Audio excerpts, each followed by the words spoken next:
5 puntos. ¿Okay? Igual, la redacción, por ejemplo, el tema del mini ensayo. ¿Okay? Recuerden, la estructura del mini ensayo, por lo menos conservar la estructura, ¿no? Algunos ya llegan. Hubo tiempo, me acuerdo, en el examen.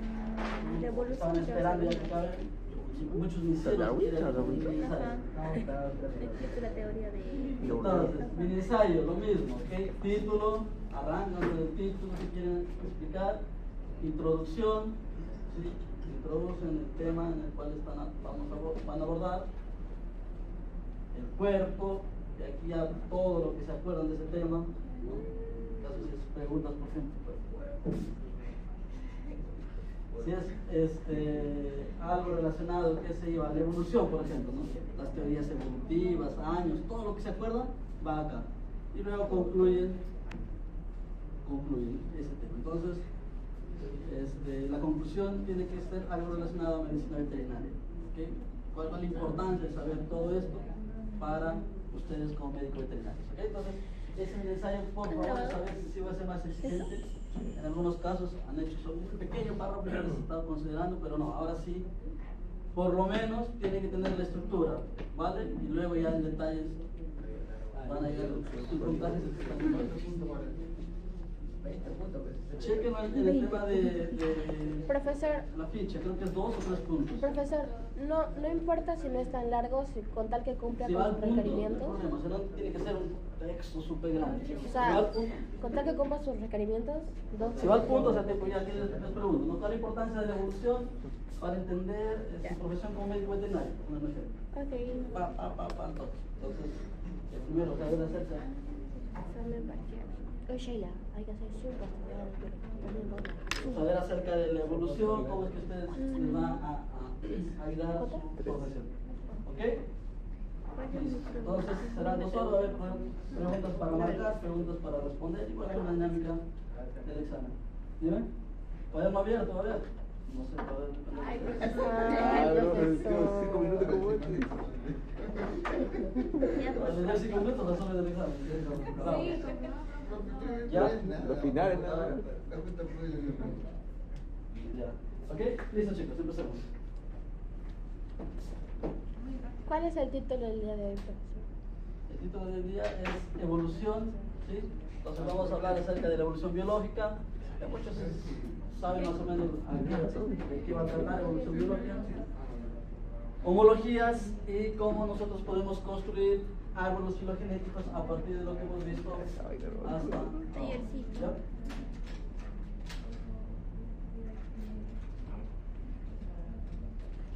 Filogenética.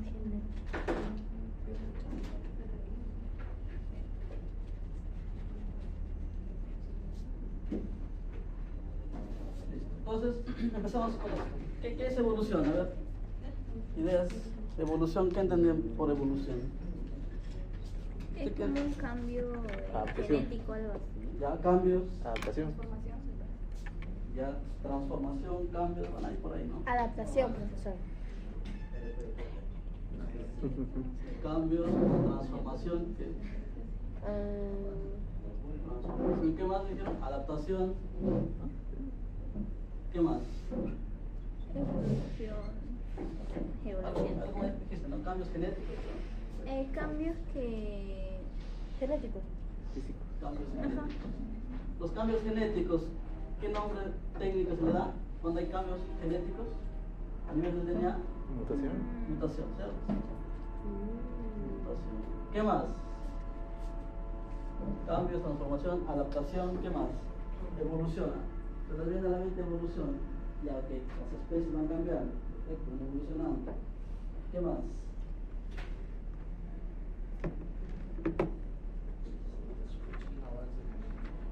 Avance genético.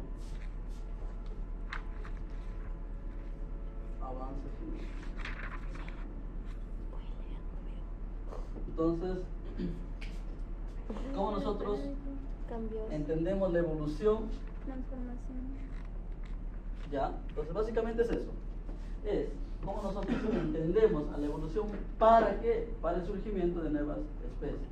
¿Y eso se da mediante qué? Mediante cambios a nivel de su genoma. Entonces, para que ocurra una evolución, se dice que su motor el motor de la evolución es la mutación. Porque si no existiese mutación, si no hubiese variabilidad en el DNA, las especies de hace 10 millones de años serían exactamente las mismas que tenemos ahora. Entonces, el DNA ha ido cambiando, ¿sí? Entonces, ha ido mutando, ha ido variando, ¿no? Entonces, esa variabilidad. Entonces, es por eso que la mutación es el motor de la evolución. Y la evolución me permite explicar el surgimiento de nuevas especies. ¿Ok? Entonces,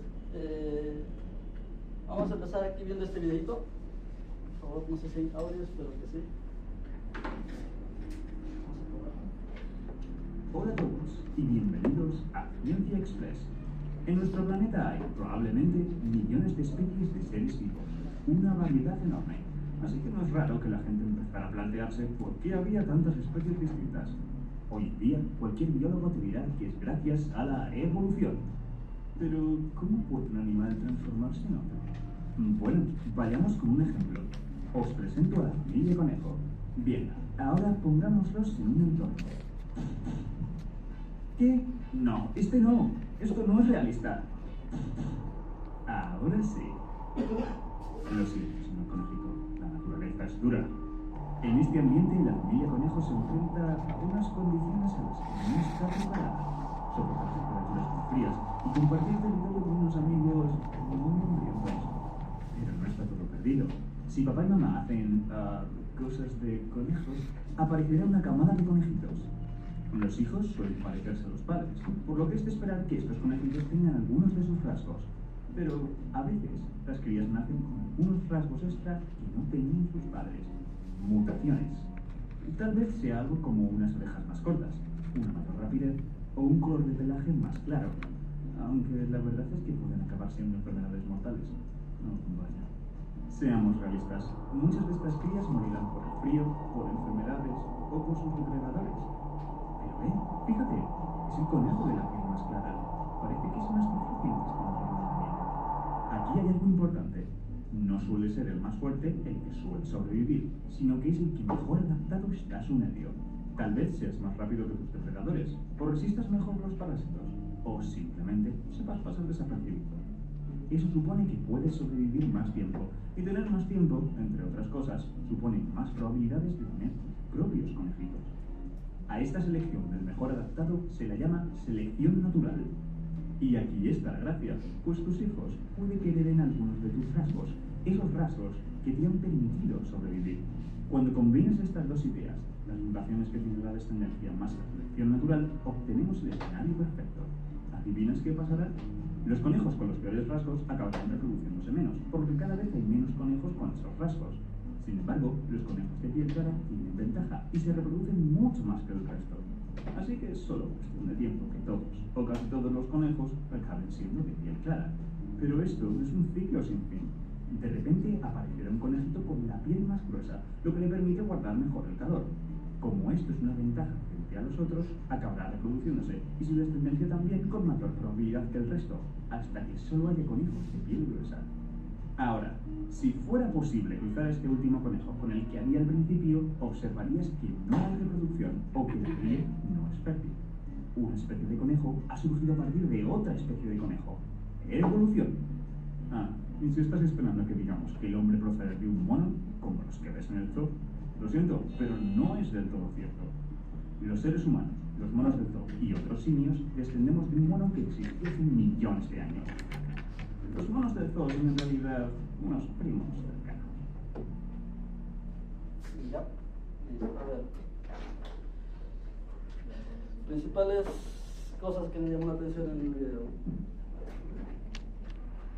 La selección natural, en este caso es lo adaptado.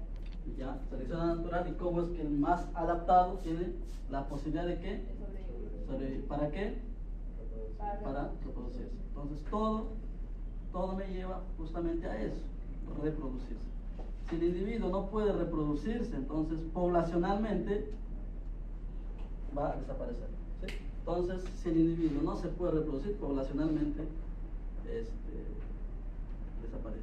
Entonces, si se puede reproducir, entonces poblacionalmente aumenta su cantidad Y en comparación de aquellos individuos que no, van a ocupar más espacio y en tema de competencia de recursos van a estar más capaces para sobrevivir esas condiciones.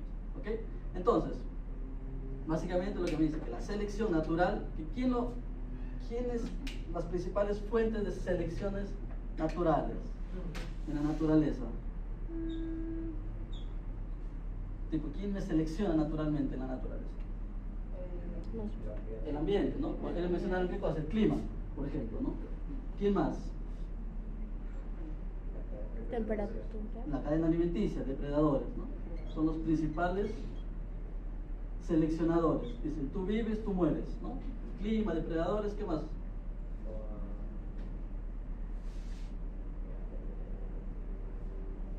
Que está relacionado con clima también, ¿no? Algún cambio a nivel natural, ¿no? Que sea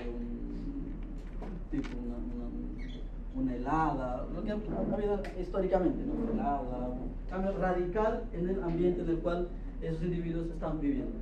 Entonces, si un individuo, ¿vale? Si un individuo está aquí ocupando un área determinada, está adaptado a esta área, o sea, está feliz, eso le garantiza la sobrevivencia eterna, o por así decirlo, una sobrevivencia,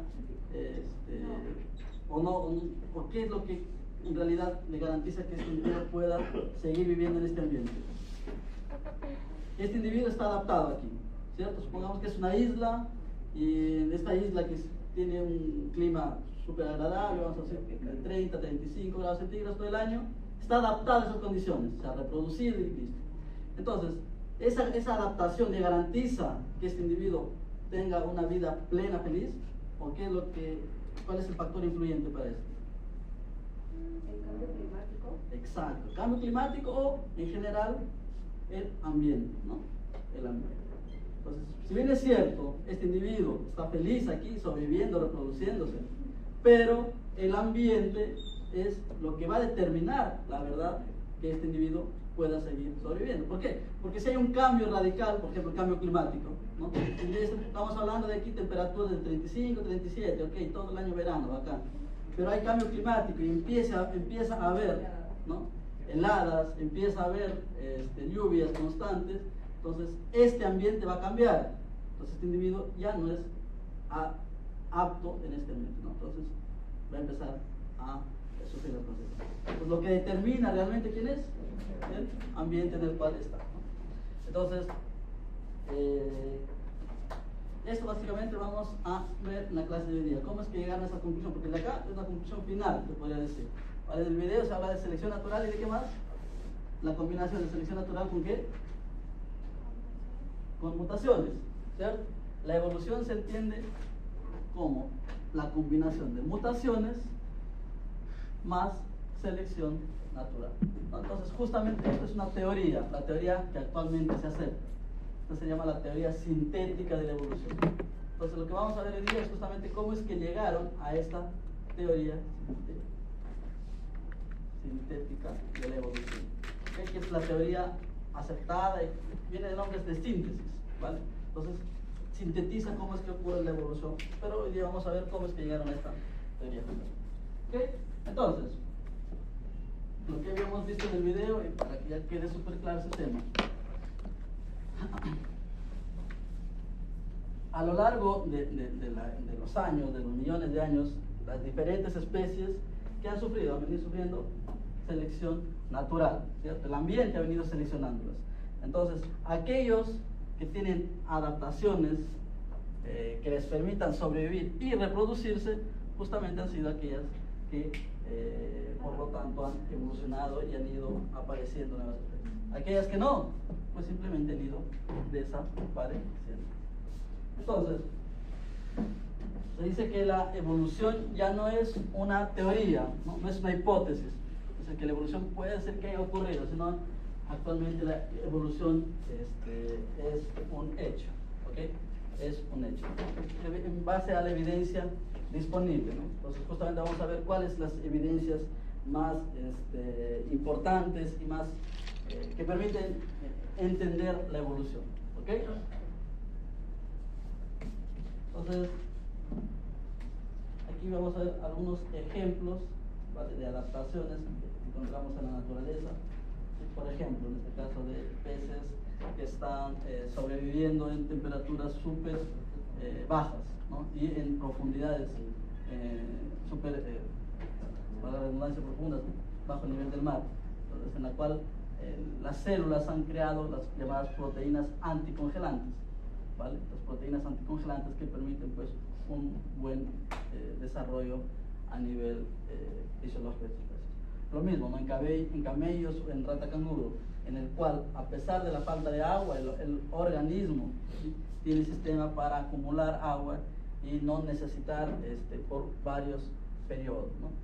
Y lo mismo aquí, por ejemplo, el pisón vampiro, en el cual se alimenta también de sangre de aves que han sido que han muerto, ¿no? Entonces, son diferentes mecanismos, ¿sí?, de adaptación en los cuales, debido a la mutación, han aparecido estas mutaciones, ¿sí? Y eso es lo que quiero que entiendan, ¿ya? Las mutaciones hacen que aparezcan las mutaciones y el medio ambiente se encarga de seleccionar esas mutaciones, ¿no? Entonces, básicamente tenemos en una población determinada esos individuos, ¿vale? Tenemos individuos como los conejitos, ¿vale? Vamos a suponer aquí, tenemos una especie, se puede decir, referencia o silvestre, ¿vale? Entonces vamos a suponer aquí la rata canguro, ¿vale? Una ratita normal. Sin embargo, hay otras ratitas que por mutación, ¿ok?, tienen la capacidad de almacenar agua en su organismo, ¿ok? Tienen la capacidad de almacenar agua. Entonces, por mutación han aparecido estas variantes, ¿vale? Por mutación han aparecido estas variantes. ¿Qué sé yo? Aquí tengo otra ratita que tiene la capacidad de reproducirse, entonces, altamente prolífico, puede tener hasta 10 crías o 20, ¿no? Aquí tengo otra ratita que resiste infecciones parasitarias. ¿Okay? Entonces, todas estas diferentes colores han surgido, ¿por qué? Por mutaciones, ¿ok? Han surgido por mutaciones. Entonces, ¿quién se encarga de seleccionar a la mejor? Es el medio ambiente, ¿no? Entonces, el medio ambiente se va a encargar de seleccionar justamente a los individuos más adaptados a esas condiciones en ese tiempo determinado, ¿vale? Entonces, los otros, por más que sean capaces en resistencia a antibióticos, a resistencia a enfermedades o altamente prolíficos, van a ir desapareciendo. ¿Por qué? Porque no están adaptados, por ejemplo aquí, a soportar grandes cantidades de días sin lluvia, sin agua. ¿Okay? Entonces estos individuos que tienen la capacidad de almacenar agua van a sobrevivir y justamente esto va a llevar al origen de una especie. ¿Okay? Y esto obviamente en millones de años. Una especie no surge en 20 años, 30 años, ¿no? Millones de años, en la cual se va especializando. ¿Ok? Entonces, básicamente, en esta diapositiva resumimos lo que es evolución. Y adaptación con aclimatación, ¿es lo mismo o cómo creen que es la diferencia? ¿Sí? Adaptación con aclimatación. Por ejemplo, cuando estamos en un área más oscura, la célula se adecua a ese ambiente. Y podemos nosotros tener al menos un poco de visión. Ya, entonces tú te estás adaptando a eso o te estás aclimatando a eso.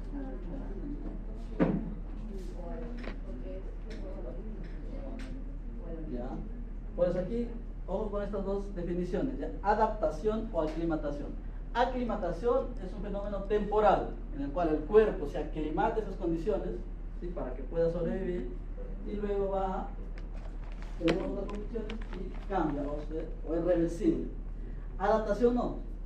Adaptación es un cambio que ha surgido, es una variante que se ha adaptado a este medio ambiente y es permanente y fijo. Entonces el caso de la retina, por ejemplo, es aclimatación. No solo que a veces nosotros aclimatación lo relacionamos con clima, ¿cierto? Se aclimató, se dice, ¿no? Fue a escalar al Everest, entonces tuvo que aclimatar a esta altura, un poco menos, durante 3, 4, 5 semanas. Entonces el cuerpo, ¿sí?, el cuerpo está autorregulándose, termorregulándose, ¿cierto? Entonces está aclimatando, pero no quiere decir que ahora ese individuo ya va a 0 metros sobre el nivel del mar, entonces no tiene la capacidad de sobrevivir. No, simplemente va a aclimatarse nuevamente a esas nuevas condiciones, ¿sí?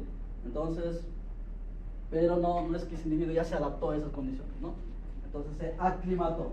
Entonces esas dos cosas. Resumen, adaptación es algo fijo y permanente, aclimatación es algo temporal y reversible. Entonces, la adaptación ocurre a nivel genético, ¿no? Porque tiene que ver con mutaciones, tiene que ver con el genoma. La aclimatación es algo fisiológico y repito, temporal. ¿Okay? Entonces, dicho esto, vamos a dividir a la clase en estos 3 contenidos. Un poquito más, uno más. Que es árboles filogenéticos. Árboles filogenéticos. Entonces, en forma resumida y al punto, vamos a ver las diferentes teorías, ¿sí?, que se han ido postulando para entender la evolución hasta llegar a esta de aquí, que es la aceptada actualmente. Les pregunto cuál es la teoría aceptada, pues siempre me responde la de Darwin, ¿no?, por ser la más conocida, pero no, ahora la que en realidad se acepta es la teoría sintética, porque justamente engloba todo lo que se vio anteriormente, ¿no? Sintetiza todo lo que se vio anteriormente. Luego vamos a ver evidencias, ejemplos de evolución y la construcción de árboles filogenéticos. Entonces, ¿cómo nosotros entendemos como evolución biológica? ¿Qué es la evolución biológica?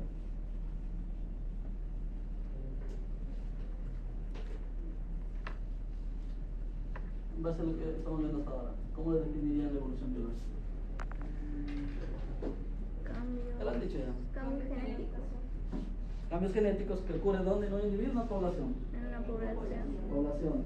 A través del Medio ambiente. Entonces, palabras clave: cambios, población y tiempo. ¿Vale? Son cambios que ocurren en la evolución a través Que ocurren de en los el tiempo. años. ¿Ok? En una población. Entonces, básicamente la evolución explica por qué hay diversidad biológica. Si no ocurriese evolución, las mismas especies de hace 30 millones de años serían las de ahora, ¿no? ¿Por qué? Porque no hubo mutación, no hubo variación del genoma. Entonces, al no haber variación del genoma, ¿cómo es que se explica que haya nuevas especies, ¿no? Entonces, si no hubiese evolución, las mismas especies de hace 20, 30 millones de años que se ha observado por fósiles serían las mismas de la actualidad. Entonces, para explicar eso, ya les he mencionado un par de veces, pero bueno, aquí es una forma gráfica. Son 4 teorías, ¿vale? Entonces, primero Lamarck, que es el que empezó a salir de esa teoría universal, de ese paradigma que se tenía en el momento, y postuló que existen cambios en las especies, ¿no? Porque hasta Lamarck, tipo, las especies eran tal cual aparecieron, son las mismas que tenemos ahora en esa actualidad. Y Lamarck dijo, no, mira, ha habido cambios, las especies han ido cambiando. Entonces luego apareció Charles Darwin, ¿sí?, con Wallace, que justamente ellos postularon la principal teoría de selección natural. Entonces dieron importancia a cómo es que el medio ambiente influye en que las especies, en la variabilidad de especies. Luego ya con las teorías de, eso de acá fue en 1800, ¿vale? 1860, 1859, la verdad. Luego vamos a ver en detalle, ¿ya? Pero lo que quiero decir es que en este tiempo, 1859, recién se estaba conociendo las células, recién se había descubierto el microscopio, no se tenía ni idea de lo que es gen, ni idea de lo que es ADN, ¿cierto? Ya en 1900, ¿no?, justo en finales de 1800, inicios de 1900, hubo la gran explosión de la biología molecular, ¿sí? Porque ya empezó a descubrirse el DNA, ya empezó a descubrirse el gen, ya empezó a descubrirse el cromosoma, ya empezó a descubrirse la mutación. Entonces, todo en esta década, de 1900 a 1910, fue la gran explosión de la biología molecular y lo que conocemos hasta la actualidad. ¿Ok?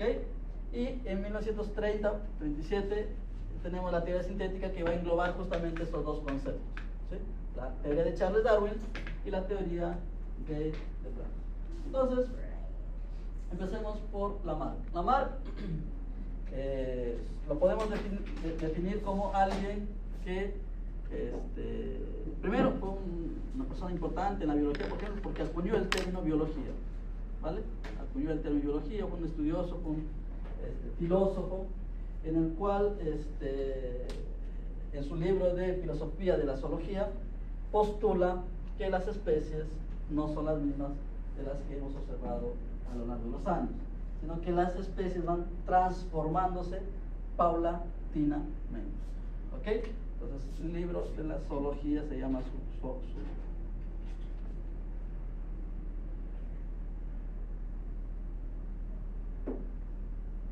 Entonces, filosofía de zoología. Filosofía.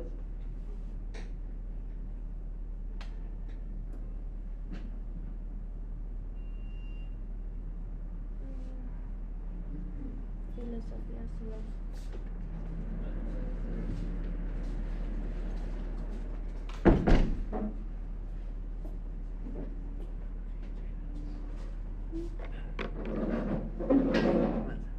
Entonces, en este libro que fue postulado en 1809, ¿ok? 1809. Entonces, ¿qué va a postular Lamarck específicamente? Estos dos postulados, ¿vale? Herencia de los caracteres adquiridos y ley del uso y desuso. ¿Okay? Son los dos postulados principales que menciona Lamarck. Entonces, ¿cómo lo entendemos herencia de los caracteres adquiridos? La siguiente imagen. Entonces, ¿qué propone Lamarck? Lamarck propone que hace millones de años teníamos dos tipos de jirafas, la jirafa de tipo A y la jirafa de tipo B, las cuales eran la misma especie, ¿no? Tenían las mismas características morfométricas. ¿Okay? Entonces, pasando los años, ¿sí? Millones de años, entonces, millones de años, ¿qué va a ocurrir? El medio ambiente va a cambiar, ¿no? Sabemos que el medio ambiente no es algo fijo, sino va cambiando. ¿Okay? Entonces van apareciendo, por ejemplo, en este hábitat donde las jirafas estaban felices, empiezan a aparecer plantas a una altura mucho mayor, ¿sí? Y son más abundantes ese tipo de alimentación, ¿no? Y ese tipo de alimentación es menos abundante. Menos abundante. ¿Eso qué va a repercutir? Va a repercutir que estos animales tengan menos alimento para consumir, ¿sí? Y estos animales tengan más alimento para consumir.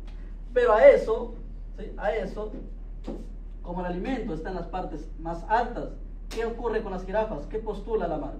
Lamarck postula que este individuo se va transformando, es decir, su cuello a lo largo de las generaciones va creciendo de a pocos con la necesidad de alcanzar el alimento. Entonces, Marx propone, como necesita el cuello para alimentarse, es decir, lo va a utilizar, por lo tanto, el cuello va a crecer. Como en este caso, esta jirafa no necesita, por ejemplo, que suba el cuello, entonces simplemente se va a mantener. A lo largo de los años, ¿sí? Este va a tener menos descendencia, este va a tener más descendencia, ¿por qué? Porque tiene más alimento y se va a fijar este como especie. Este de aquí va a ir desapareciendo. ¿Ok? Entonces, eso propone Lamarck, que la necesidad crea al órgano. ¿Ok? Lamarck postula que la necesidad crea al órgano. Por eso, que se llama la herencia de los caracteres adquiridos. ¿Ok? Entonces, además, ¿sí? Y es el punto débil de Lamarck, se podría decir, que propone, ¿no?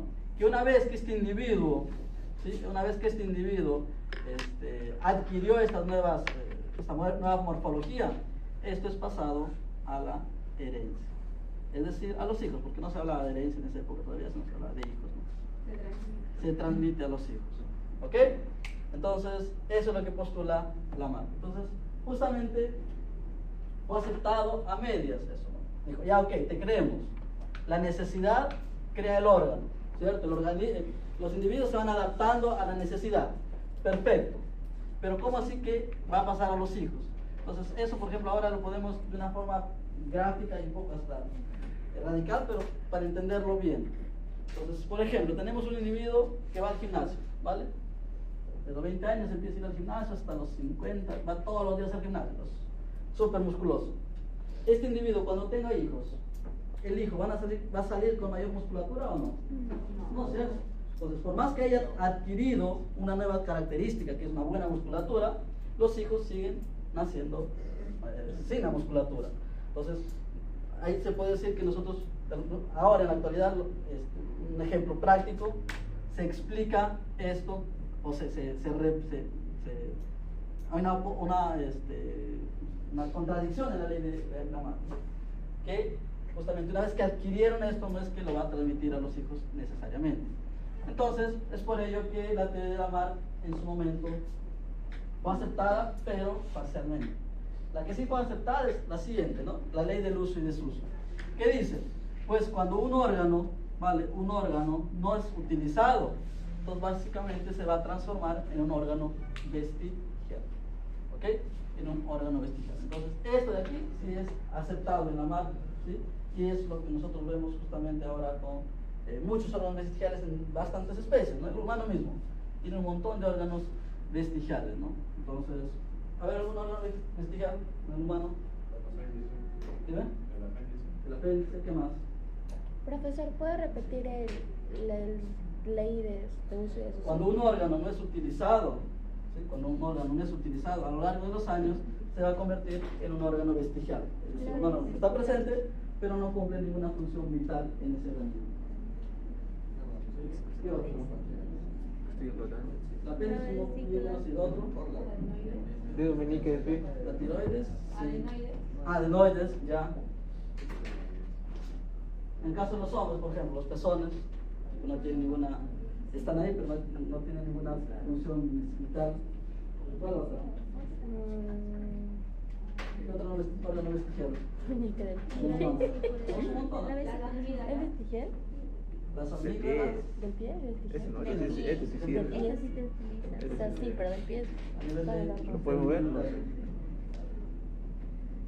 ¿Qué otro órgano? sí. La vesícula. ¿Qué vesícula? Vesícula, pues. Bien, sí sirve. Yo no tengo. ¿Vesícula? Sí. ¿La mujer no tenemos vesícula? No, sí tenemos, pero a mí me han sacado. ¿Por qué? Porque estaba mal. Entonces, los aportes principales de la mano, ¿vale? La mutación, ¿no?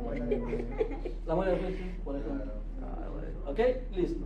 Aportes de la marca, resumiendo. Primero, fue, bueno, para la redundancia, fue el primero de tratar de explicar la evolución. Es decir, hey, ustedes, las especies no son como ustedes la plantean, ¿no? Luego, fue en contra del pensamiento de la época en la cual existía inmutabilidad de las especies, ¿no? Como les había ya dicho varias veces. Las especies no cambian tal cual, dijo no. Han cambiado y han cambiado debido a este proceso que ya les expliqué anteriormente. Y propuso que la evolución es gradual, ¿no? Así, la jirafa que no es que de un día para otro ya tiene el cuello súper largo, sino gradualmente va cambiando y va transmitiendo eso a la herencia, ¿no? Entonces cambió un poquito, ya lo transmitió a la herencia, cambió otro poquito, lo transmitió. A lo largo de millones de años ya tenemos jirafas justamente con el cuello súper largo, ¿sí? Y bueno, este de acá es un aporte adicional también que dio el término de biología al estudio de los seres vivos. ¿Ok? Entonces, en resumen, como les decía, el tema de Lamarck, ¿sí? Esto de aquí fue altamente criticado y el de acá sí fue aceptado como tal. Luego, ¿sí? Esto pasó en ¿qué año pasó esto, chicos? 1809, ¿cierto? Sí. Luego apareció Darwin. Darwin obviamente leyó la obra de Lamarck. Bueno, Darwin nació el mismo año que Lamarck postulaba, en 1809. Y Darwin es como en la época, ¿no? No es un científico de una sola área, sino es de varias áreas: filosofía, biología, zoología. Pero él era principalmente un geólogo. ¿Ok? Era un geólogo. Entonces, Darwin fue encargado por el imperio, por el reinado de Gran Bretaña, de hacer un viaje para recopilar muestras de suelos a nivel de todo el planeta, ¿no? Y así, trayendo muestras de suelos, ¿no? Entonces, Este fue el recorrido que hizo Darwin en toda la tripulación que estuvo a su mando. Entonces, fue un viaje de 5 años, ¿vale? Que partió aquí de Plymouth, fue a España, Brasil, Australia, perdón, Brasil, Perú y vino aquí a Galápagos. ¿Dónde fue lo crucial? Fue acá, En Galápagos. Galápagos. Entonces, ¿qué observó en Galápagos? A ver, ¿alguien se acuerda? Es eso, ¿sabes? De Darwin. Dime. ¿Pinzones? Los pinzones. ¿Qué observan los pinzones? Los picos. Ya, ¿y con qué lo correlaciona eso? Con su alimentación, ¿cierto? Entonces, básicamente, Darwin, ¿qué observó? Observó que aquí, en las Islas Galápagos, tenemos, bueno, existen, ¿no? No es que lo haya descubierto. Se sabe que existen, se llama islas, ¿cierto? Islas en esta área ecuatorial. Entonces, ¿cuál es lo que llamó la atención de Darwin? Que, uno, estas islas eran independientes unas de las otras. ¿Qué ocurre en Es decir, Galápagos? había barreras físicas, que en este caso ¿Qué es ocurre? el agua, ¿cierto? ¿Qué ocurre Y en por lo tanto Galápagos? tenían diferente Lo sabe. vegetación. Encuentra las aves. Encuentra los pinzones. Entonces, diferente vegetación. Aquí, por ejemplo, que es más rocoso, ¿vale? Aquí tiene más plantas con flores, ¿ok? Aquí más plantas con flores, aquí más desértico, no hay nada casi, y así. Entonces, diferentes hábitats, ¿cierto? Y justamente observó unas especies que se parecían, pero eran especies diferentes, ¿ok? Pero eran animales que se parecían en cuanto a tamaño, ¿sí? Bueno, el tamaño era muy, muy similar en cuanto a también plumaje. Justamente son los pinzones. Y lo que le llamó la atención es que justamente había una correlación, como dijo su compañero, entre la forma del pico,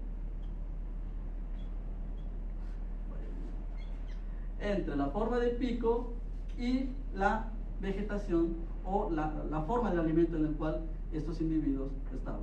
Por ejemplo, en suelos rocosos, ¿sí? En suelos rocosos tenían el pico mucho más ancho.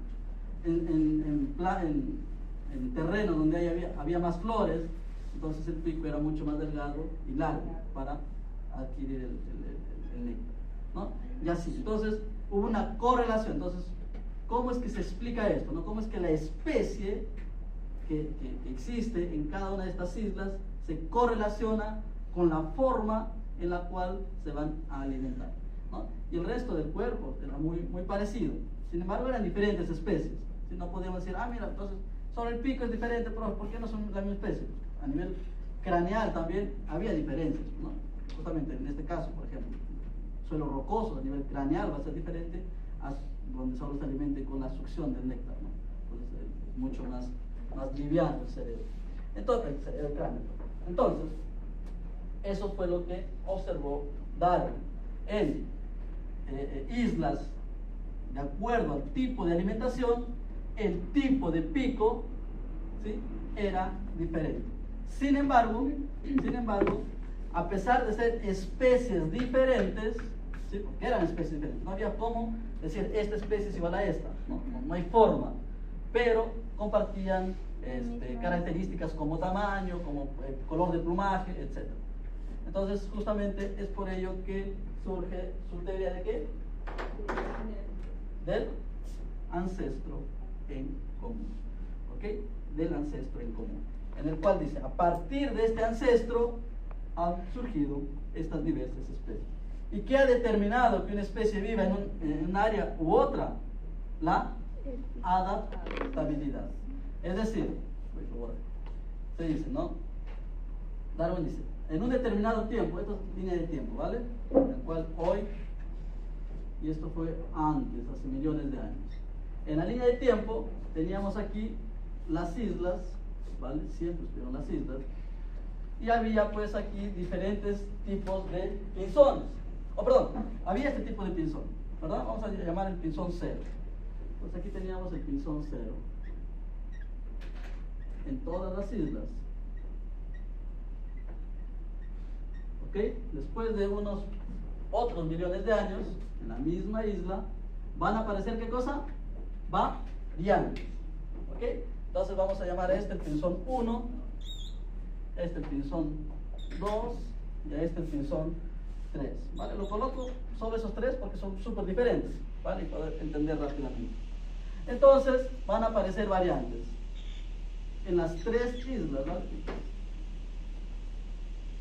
En las tres islas van a aparecer en diferentes números estas variantes.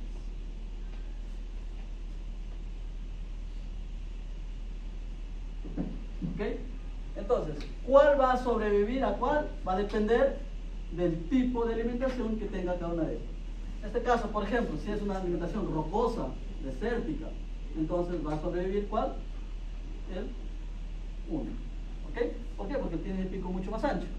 ¿Ok? Si es rocosa o de suelo, ¿no? Si es una con más flores, ¿no? Florífera, una fauna más de flores y de plantas con flores, entonces va a sobrevivir el animal número 2. ¿Ok? Si es una planta donde hay más legumbres, por ejemplo, ¿no? Más legumbres, leguminosas, va a sobrevivir el animal 3. ¿Ok? Entonces, es así como explica, después de millones de años, por qué en cada una de estas islas abunda el animal 1, abunda el animal 2 y abunda el animal 3. ¿Sí? Es así como ocurre la evolución. ¿Quién ha seleccionado el ambiente, la naturaleza? Y a eso lo llamó selección natural. ¿Sí? Selección natural.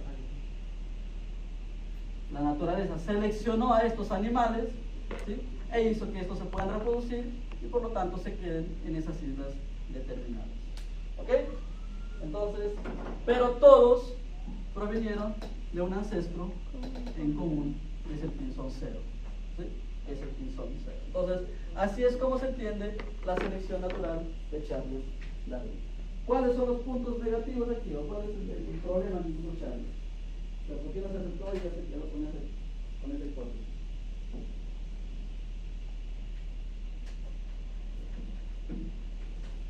¿Cuál creen que es? ¿Por qué no se quedó con esta hipótesis? Ya, ese es el origen de las especies. Porque en teoría estaría todo encuadrado, ¿cierto? No habría peros. ¿Cuál fue el pero? ¿Cuál creen?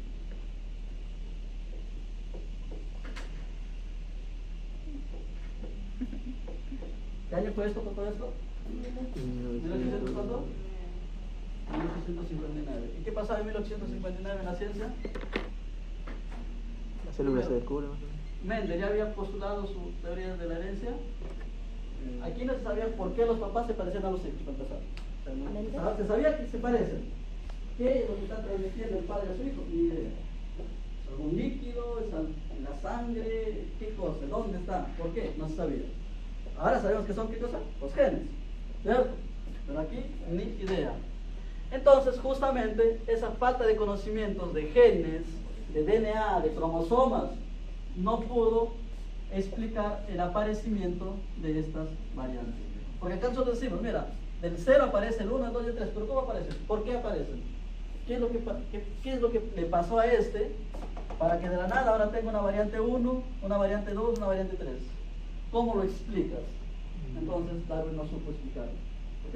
No supo explicar. ¿Y ahora cómo nosotros lo explicamos, estas variantes? Por los genes, Por las las mutaciones. mutaciones. Ahora sabemos que estas son mutaciones que ocurren a nivel del DNA, que hace que justamente una secuencia mute y ahora tenga otra secuencia que es totalmente diferente, ¿cierto? Entonces, eso a nivel de secuencias, a nivel de organismo es lo mismo.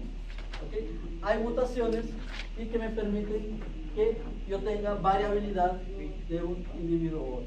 Entonces, sin embargo, Darwin no tenía conocimiento de esto y ese fue su talón de Aquiles. ¿Ok, chicos? ¿Quedó claro? Sí. Ahora arriba.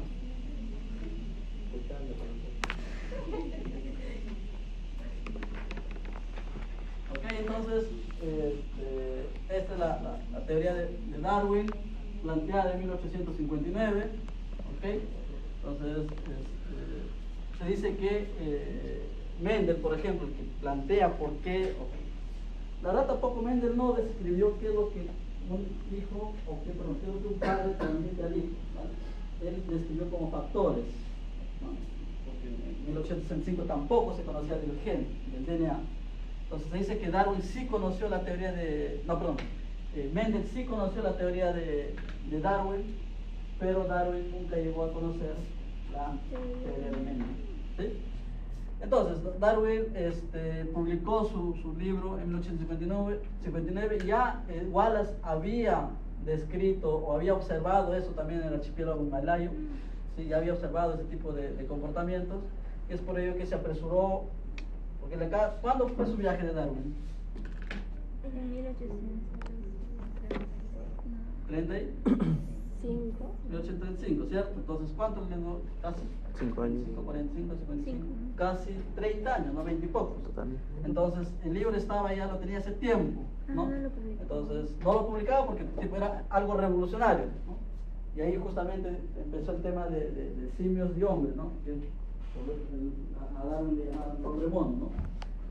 Figuras en los periódicos y por qué decía, Darwin, entonces tú dices que el humano proviene del mono. Entonces, toda esa revolución. Por eso no lo publicaba, ¿no? Le costó publicarlo, se podría decir. Pero al ver Wallace tener la misma teoría, ¿sí? Fue un impulso para él, dijo, ok, voy a publicar, me voy a arriesgar, y lo publicó en 1859. Entonces, justamente la publicación es de ellos dos, ¿vale? La teoría, perdón, es de Darwin y Wallace. Entonces, se dice que ambos no compitieron, ¿no? Sino que fue un trabajo de colaboración. Entonces, estos son los conceptos de Darwin. Lo podemos dividir en dos, ¿ok? El primero, que es lo parecido a lo que planteó Lamarck, ¿vale? Es parecido a lo que planteó Lamarck, solo con la diferencia que dice que todos comparten un ancestro común, ¿okay? Las especies cambian con el tiempo y que todas comparten un ancestro en común. La otra teoría es que las especies se hacían cada vez más adaptadas a su entorno mediante un mecanismo que se llamó selección natural. Este de aquí es aceptado hasta ahora y es la premisa más importante de Darwin, y este de aquí tuvo que tener el entendimiento de mutaciones para realmente entenderlo. ¿Okay?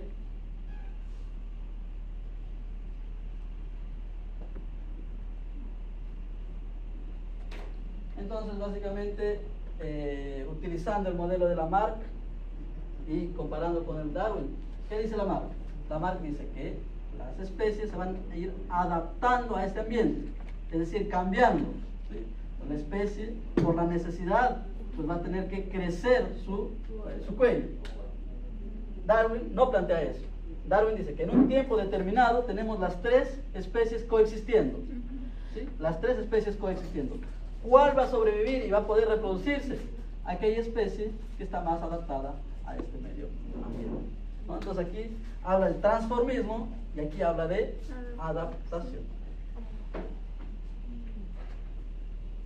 Entonces, para que ocurra la selección natural, ¿sí? Tiene que haber tres requisitos importantes que plantea Darwin. El primero, a nivel poblacional, ¿sí? Que esos individuos tienen que crecer exponencialmente, y eso se sabe actualmente, ¿no? Si tenemos dejamos machos, hembras que vivan en un ambiente determinado, el crecimiento va a ser exponencial, ¿cierto? Entonces, la forma de reproducción es justamente exponencial. Entonces, el requisito 1, perfecto. El requisito 2, los recursos como el espacio son limitados y existe una competencia entre ellos. Esto tiene que ser súper importante, porque al no haber competencia entre ellos, por ejemplo aquí, al no haber competencia entre los tres, es decir, si hubiese alimento para todos, pues no habría pues la diferenciación de una nueva especie. Si no, habría tres especies y todo normal, ¿no? Entonces tiene que haber competencia entre ellos. Esa competencia tiene que ser física, esa competencia tiene que ser a nivel de alimentos, esa competencia puede ser a nivel de reproducción, etcétera, etcétera, etcétera. Entonces tiene que haber una competencia entre los seres que habitan ese determinado hábitat. Y el tercer requisito, acá también se acepta, perfecto. Y el tercer requisito es lo que lo que le faltó explicar o entender en la época, ¿no? Que decía que las poblaciones poseen una variabilidad que es inherente y que es heredable, ¿no? Entonces, ¿cómo se hereda? Ni idea, ¿no? No se supo explicar. ¿Y por qué existe esa variabilidad? Tampoco se supo explicar, ¿no? Entonces, este requisito fue el que le faltó a dar. Entonces, una forma de entender la selección natural es mediante la selección artificial, ¿no? Mediante la selección artificial. ¿Por qué? Porque artificialmente se han ido creando, por ejemplo, no especies, porque para crear una especie tiene que pasar miles, millones de años, pero sí razas, ¿sí? Entonces, se dice que es la creación de razas es la antesala de creación de una nueva especie, solo con tiempo. Por ejemplo, a nivel tenemos de animales domésticos, por ejemplo, entonces se ha creado en los 200 años, ¿sí? Más de 30 razas nuevas de canes, ¿no? Entonces, la selección artificial, justamente, es una forma acelerada de la selección natural. ¿Por qué? Porque nosotros de ahí estamos dirigiendo la reproducción, ¿cierto? Entonces estamos emparejando individuos con determinadas características y creando de esta manera razas diferentes. Entonces,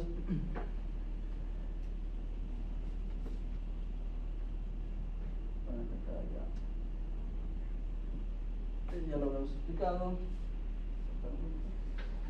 Entonces aquí, para entender un poquito más acerca de la selección natural, se dice que ocurre en 3 formas, ¿ok? Entonces, en azul tenemos una población original, ¿vale? Esta es la población original. Entonces, la población original, debido al ambiente, va a ser seleccionada en 2 formas, ¿no? O en 2, va a ir hacia los extremos, por así decirlo.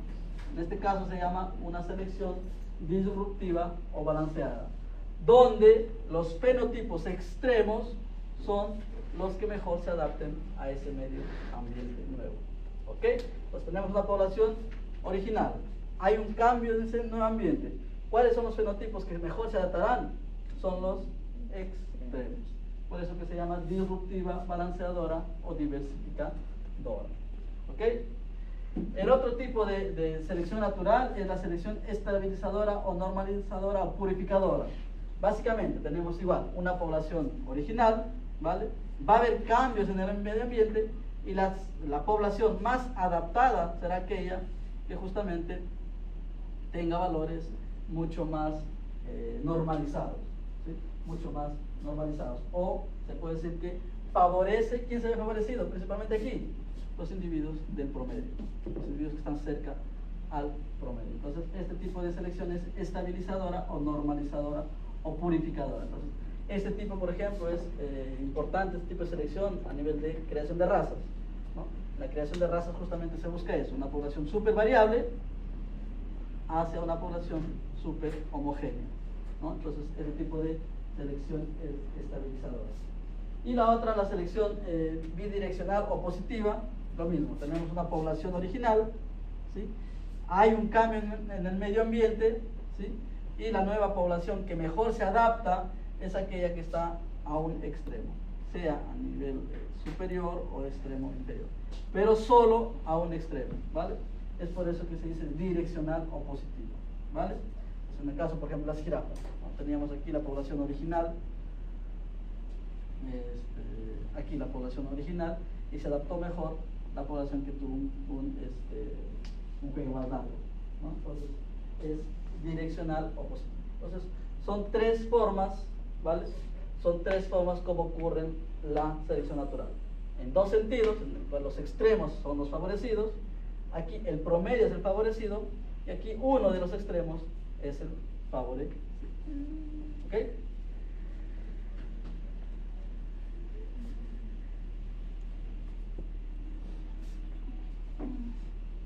Profesor, ¿Dime? dijo los 2 están favorecidos, en el segundo es el medio y el último. Uno de los extremos. O bien, en este caso, por ejemplo, un color totalmente diferente, aquí, o bien el otro, ¿no? Uno de los 2 puede ser. En el ejemplo fue un aumento. pero es solo un extremo, ¿vale? La disruptiva son los dos extremos, los dos fenotipos. Ya. Ok, entonces, ya para terminar esta parte.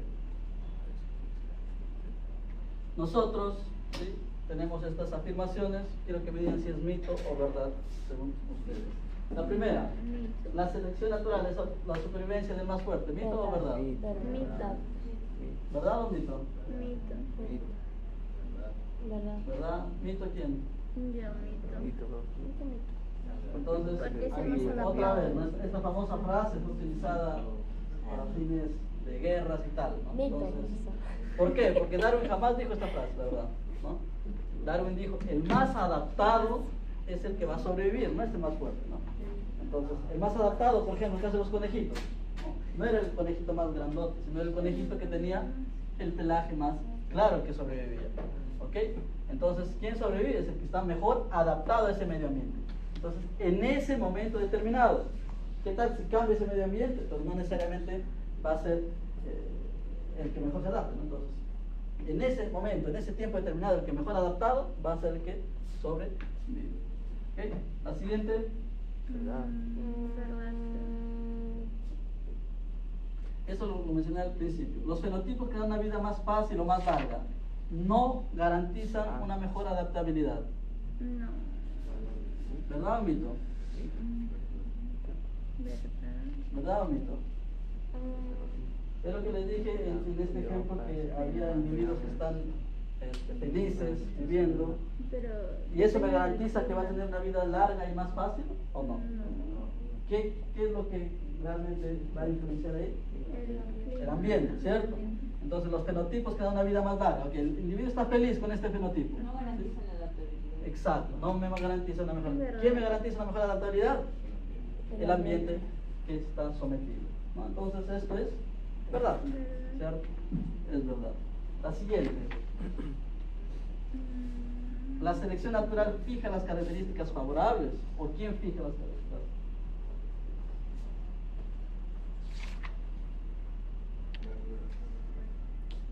La selección natural fija las características favorables.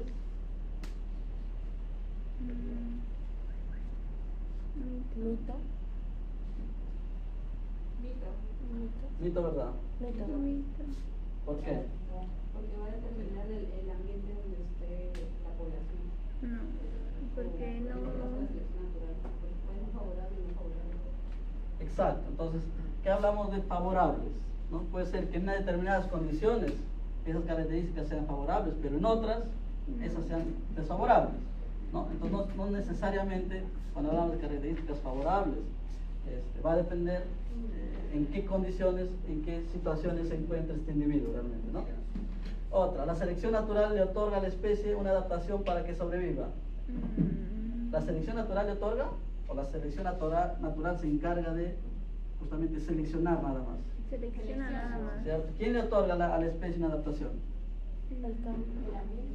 No, Las ¿Va? características. Variabilidad, variabilidad, ¿cierto? mutaciones. Las mutaciones. Es mito. Las mutaciones. Entonces, las mutaciones que ocurren en esa especie, esta le va a otorgar una capacidad para que se adapte o no a esta selección, ¿cierto? Entonces, no es que la selección natural, porque si decimos esto, la selección natural, estamos hablando de que, tipo, el individuo está feliz y ahora empieza a haber frío, entonces, ok, el individuo empieza a crear más pelaje, por ejemplo. No es así como ocurren las cosas. La selección natural no tiene dirección ni objetivo, sucede según el ambiente, ¿verdadero o falso? Verdad. La selección natural no tiene dirección, sucede según el ambiente, ¿verdadero o falso? ¿O sí tiene dirección? ¿Es mito? No tiene. ¿Verdad? ¿Verdad? ¿Cierto? Porque ¿quién determina todo esto? Es el ambiente. Si el ambiente cambia, entonces la selección natural, por ejemplo, era que, en el ejemplo de los conejos, la selección natural decía que los individuos de pelaje clarito sobrevivan, ¿no? Esa era la selección natural. Entonces, ese era el objetivo, ¿no? El objetivo era que los individuos de pelaje clarito sobrevivan. Entonces, pero sin embargo, ¿qué tal si cambia el ambiente? Ese objetivo ya va a ser otro, ¿cierto? Ahora van a sobrevivir los conejitos de pelaje oscuro. Entonces, ¿quién lo determinó? El ambiente. Lo determinó el ambiente. Entonces, esto es Es verdad, ¿no? Porque aquí me está diciendo esto. Sí, no tiene. La selección no tiene dirección de objetivo. Entonces, no podemos decir que la selección tiene un objetivo determinado. ¿Va a depender de quién? Del ambiente en el cual está sometido. ¿Ok? Entonces, para finalizar esta parte, es lo mismo que había mencionado anteriormente, ¿no? Se utilizó esa frase para fines bélicos de la sobrevivencia del más apto, ¿no? Sin embargo, Charles Darwin jamás dijo esa teoría, ¿no? Él dijo realmente que no es el más fuerte el que sobrevive, ni el más inteligente, sino el que mejor responde al cambio. La respuesta es eso también, ¿no? El que mejor responde al cambio. No es que el mejor adaptación tiene su individuo, y qué tan capaz eres de sobrevivir. Eso es lo que me dice Darwin, ¿no? Qué tan capaz eres de sobrevivir en esas condiciones. La que tiene mejor respuesta al cambio. ¿Ok? Y chicos, vamos a dar un break. Media hora, dice.